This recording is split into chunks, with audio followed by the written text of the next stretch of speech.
One of the most hotly contended issues currently in US politics is that of illegal immigration. This issue is very divisive in politics, with the Democrats and Republicans taking two very different approaches to the problem.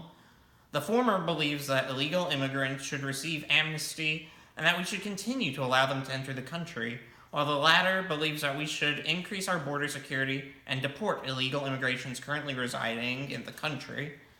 It is such a core issue to contemporary politics that was the leading factor in the recent government shutdown, as neither side could reach an agreement over the issue of border security.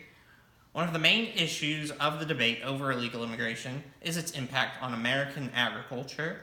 Many farmers in the US hire illegal immigrants for farm labor, and this has caused many supporters of illegal immigration to argue that agriculture is reliant on illegal immigrant labor, with some even saying that the agricultural system would collapse if we deported all illegal immigrants. However, this is simply not the case. Hello, my name is Jack Reynolds, and today I will be discussing why agriculture isn't nearly as reliant on illegal immigration as many people make it out to be. For starters, the modern agricultural industry is not nearly as labor intensive as it was in the past due to increased mechanization.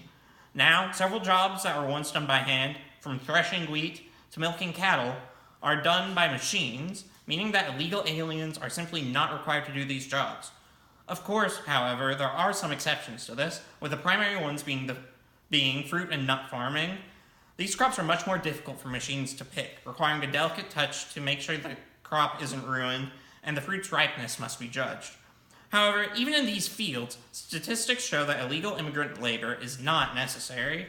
According to a National Review report, only 4% of agricultural workers in these fields are here illegally, and only 1 in 6 workers in California's nut orchards are illegal aliens.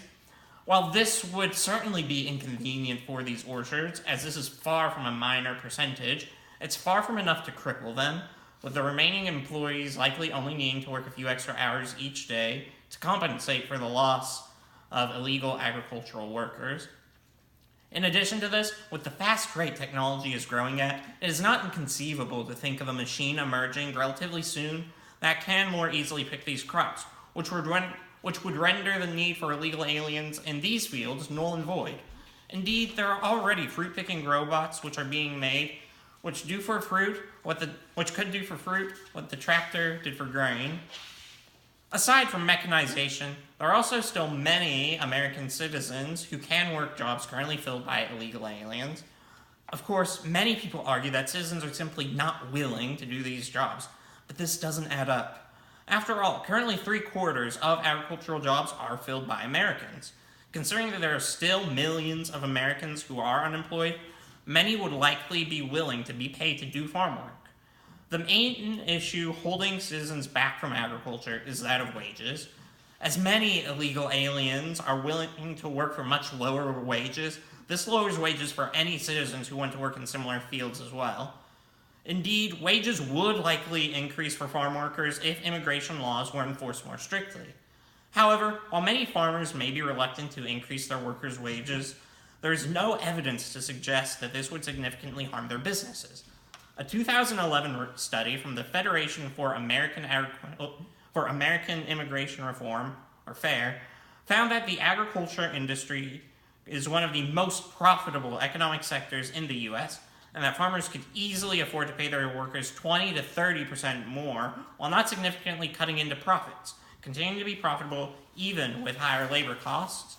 What's more, increasing wages would likely contribute to more citizens seeking employment in the agriculture sector, which would bring other benefits as well. The same FAIR study found that authorized workers were willing to work much longer hours than unauthorized workers, which would greatly increase the productivity of any given farm. One of the main concerns people have about illegal immigration and agriculture is how enforcing immigration laws would affect food prices. Since farmers would have to pay their workers higher wages, many people worry that this would mean prices for food would skyrocket. However, this is simply not the case.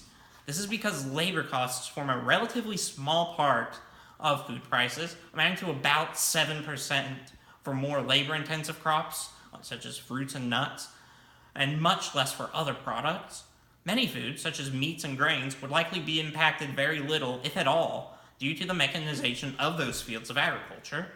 As for more labor intensive products, researchers at Iowa State found that eliminating the illegal workforce would increase wages substantially, 30% initially and 15% in the long term, but only slightly increase food prices, with prices increasing 6% in the short term and only 3% in the long term.